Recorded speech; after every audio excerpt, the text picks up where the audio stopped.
Cheryl Travelers. Today we're going to be talking about travel day, my favorite day of the year. And as you get ready to go, we know that people are going to have different preferences, but we wanted to give you some things to think about as you make your preparations. So the first thing we're going to talk about is your money. We recommend that you carry maybe about $200 in U.S. cash. You need to make sure it's in crisp new $20 bills in case you do need to exchange it. But we really want to encourage you to use a credit card for all your purchases. Because a lot of times credit card companies don't charge a fee, and so it takes away that hassle. Also, to take US dollars, you'll have to exchange it, find a place to exchange it. Maybe it's not a great exchange rate. You always lose a little bit in the exchange, and then you might get stuck with foreign currency and need to change it back before you leave. So it just saves you a little bit of money and a little bit of hassle if you could just use a credit card. But make sure that you talk to your team leader to be certain that it is best to use a credit card in the country that you're traveling to, because some countries still prefer good old hard cash.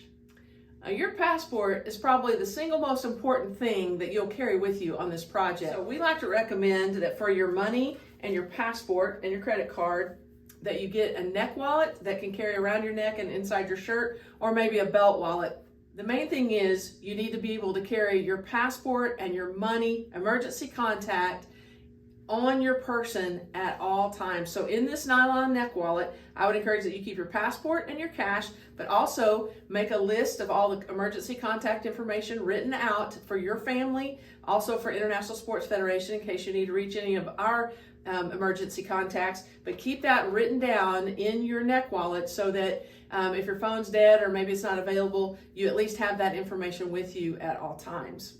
Now, this is important. When you're traveling through the airport, make sure that you keep your passport on your person. Keep it around your neck or around your waist. Don't put it in your backpack.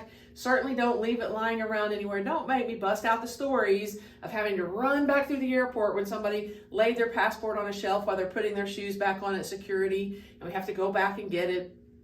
Things like that. Never put your passport anywhere that it could just be picked up by somebody else, because your passport is the key to you being able to travel internationally. So always keep it on your person, around your neck or around your waist, but don't put it in pockets or anywhere that you could leave it lying. And for sure, when you get on the airplane, never put your passport in the seat pocket in front of you.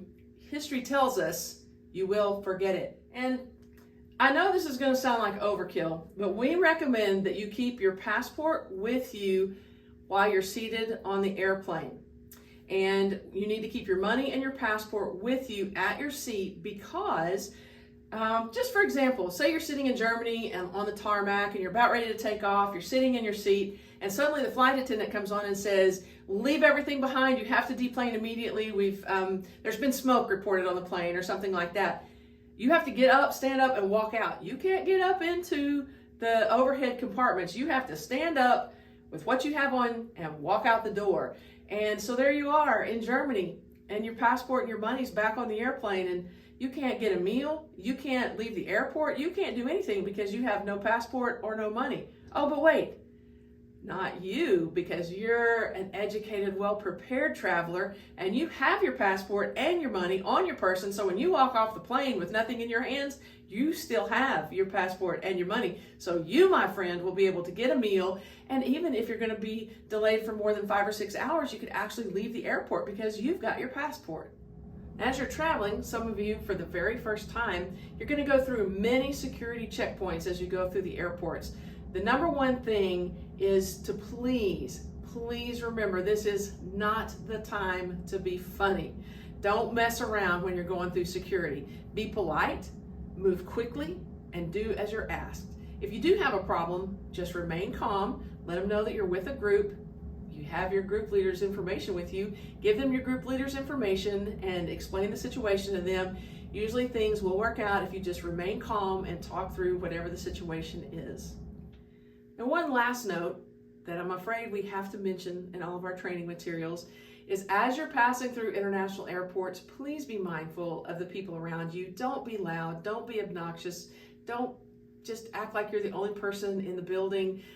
We've seen this many times with mission groups. You're excited, you're going, you want to sing your songs or have a giant game of cards or whatever to pass the time. But please, we would just ask, please remain mindful of everybody around you and don't be that obnoxious American, and have a great trip.